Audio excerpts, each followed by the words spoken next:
Hi, Fran Kirby, the legend that is. How are you today? I'm very well, thank you. How are you? I'm very well as well. We're here at So London with Viagogo as well. What have you been up to today?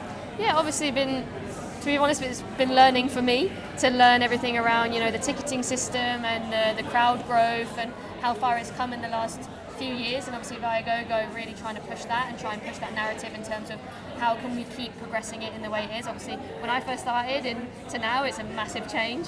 So hopefully, we can keep building that trajectory up and up and up. Talking about when you first started, I remember first watching you back in 2013, I think it was, when I was kind of getting into women's football, and you've been in the game a long time, a lot has changed. How do you kind of look back on, you're still going, but the career that you've had so far?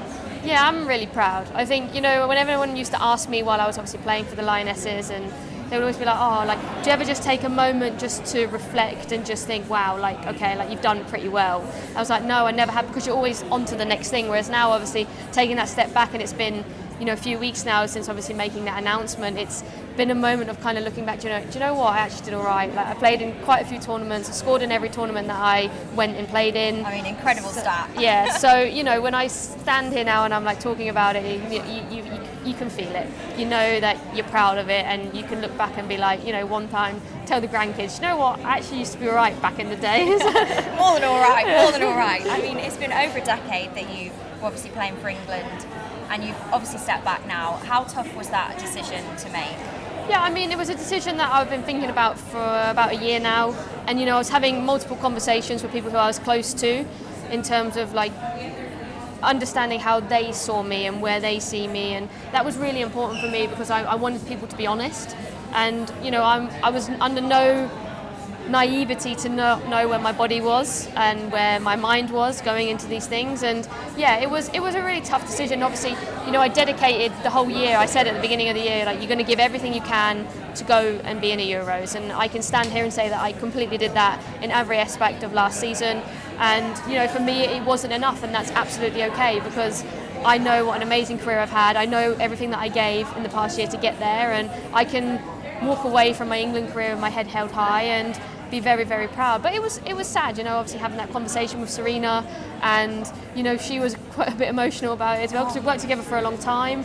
So yeah, it was a sad moment, but I think afterwards it just became excitement of what's going to come next and what I can go on to do next. Absolutely, you've got to look to the future, and speaking of the future, I'm so excited to see Michelle Agyemang this summer.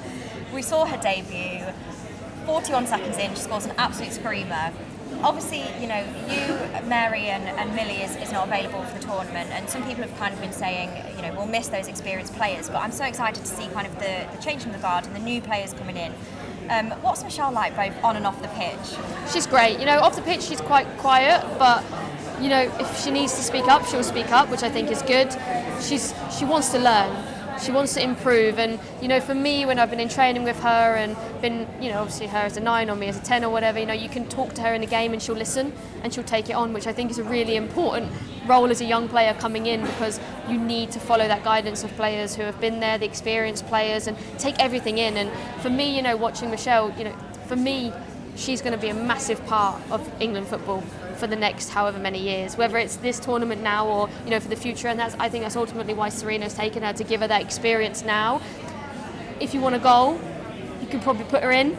She's so strong, she's so powerful, she can strike a ball, and no goalkeeper is probably going to save it. So for me, she's a really exciting player, and if England need that, she's definitely one that you can bring in and kind of go, right, okay, get stuck in and get yourself in there. So, and she's a great person, she's a great girl, and like I said, she wants to improve and she wants to learn, which is, fundamentally what you want as an older player. You want someone that you can kind of pass on your wisdom to, and someone you go, right, okay, you're ready now, off you go. And speaking of passing on wisdom, how much wisdom has Mary Earps passed on to Hannah Hampton, and what can we expect to see from her during this tournament?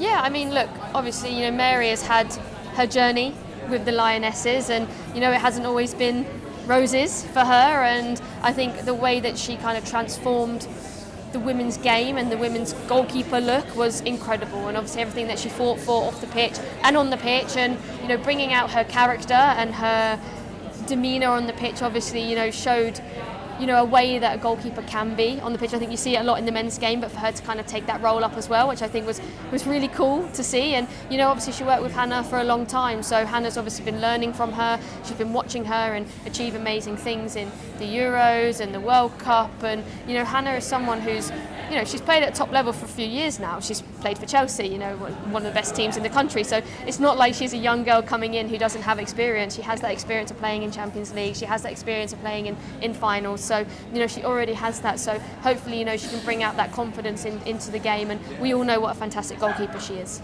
And finally, before I let you go, you're one underrated player to watch this summer. One underrated player?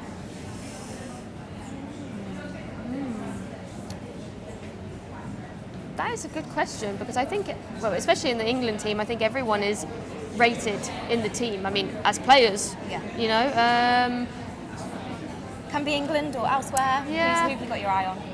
I mean, I think it's difficult. I don't think there's many underrated players, but if I was to pick one,